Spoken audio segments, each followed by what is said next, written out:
शाम नौकरी से वापसी पर बोझल कदमों से घर आया।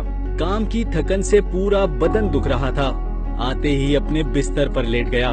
कमरे में लेटा देखकर अब्बू फौरन कमरे में आए और अहवाल पूछा। थकावट के बाइस मैंने उखड़े लहजे से जवाब दिया। अब्बू जेरे लब दुआ देते वापस लौट गए।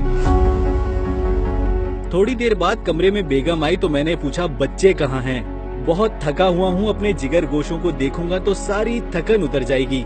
बेगम फौरन सहन में खेलते नन्हे मुन्ने बच्चों को ले आई, जो आते ही मुझसे लिपट गए। मैं भी बच्चों के चेहरे देखकर अपनी सारी थकन भूल बैठा। अपनी शफकत पदरी उन पर निछावर करने लगा। लेकिन चंद लम्हों बाद ही वालिद मोहतरम का झुर्रियों भरा चेहरा आंखों के सामने घूमने लगा कि वो भी शफकत पदरी से मजबूर अपने बेटे को देखने आए थे, अपनी औलाद को देखने, अपनी शफकत पदरी निछावर करने। लेकिन मेरी बेरुखी के बाइस वो मेरे पास बैठ न सके।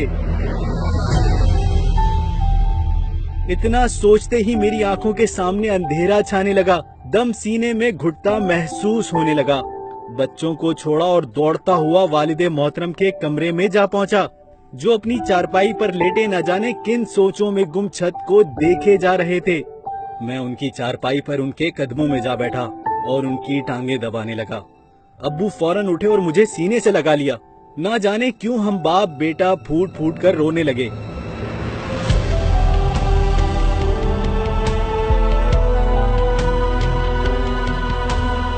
मैं तस्लीम करता हूँ कि ऐसी राहत मुझे पहले कभी नहीं मिली, जो बाप के सीने से लिपट कर मिली।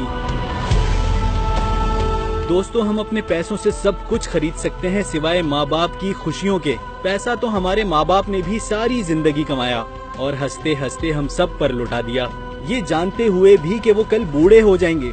लेकिन अपने बुढ़ापे के लिए कुछ ना बचाया। आप सबसे दरख्वास्त है कि चंद लम्हे अपने माँ बाप के पास बैठ जाया करो।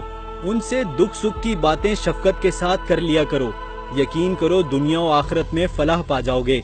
इस तहरीर को इतना शेयर करें जितना अपने वालिदैन से प्यार करते हैं।